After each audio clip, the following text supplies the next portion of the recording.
弟兄姊妹平安，今天是2026年的4月27号。今天的经文是诗篇100篇，以西结书第34章17节到23节，彼得前书第5章第1节到第5节。今天要跟大家分享的主题是什么羊？圣经当中经常以羊群来比喻基督徒，而牧羊人则是指耶稣基督，我们的大牧者。虽然约翰福音强调耶稣基督是大牧者，是一个好的牧者，是照顾羊群的，但是牧者同时他也管教羊群。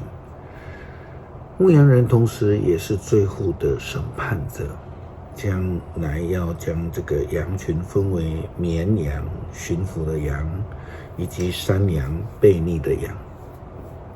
所以基督徒要反省自己是属于哪一种羊。马太福音25章也提到最后的审判。以西结书今天的经文34章17节到27节，先知也是这样的提到。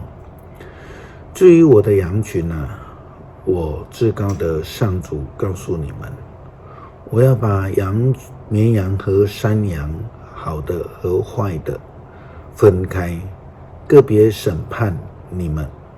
你们中间有吃上等草料还不知足，竟踩踏吃剩的草。你们喝了清水，竟用脚把喝剩的水搅浑了。我其余的羊只得吃你们踩踏过的草，喝你们搅浑了的水。所以我至高的上主这样告诉你们，我要在你们这些肥壮和瘦弱的羊中间主持公道。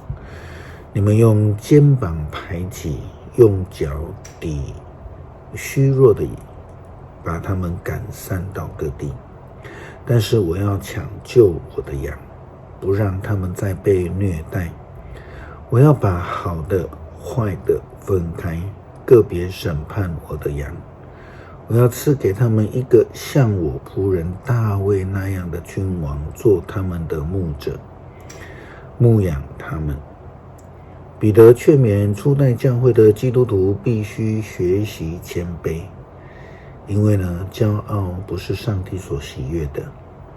彼得在彼得前书第5章第1节到第5节这样说道：我现在以一个长老的身份向各位做长老的提出请求，我是见证基督受苦的人，要分享将来所显示的荣耀。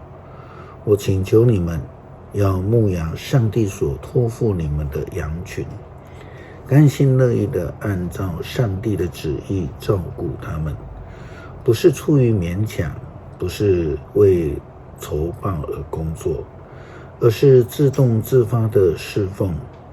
不要辖制你们所牧养的羊群，却要做羊群的榜样，这样那大牧人来临的时候，你们就会领受那永不失去光彩的华冠。同样，你们年轻人应该顺服长辈，大家要以谦卑为装束，彼此服侍。因为圣经上说，上帝敌对骄傲的人，赐恩典给谦卑的人。骄傲的人离开上帝的道路，会如同山羊一样的偏行己路，而谦卑的人会如绵羊一样顺服的行走在上帝的真道上。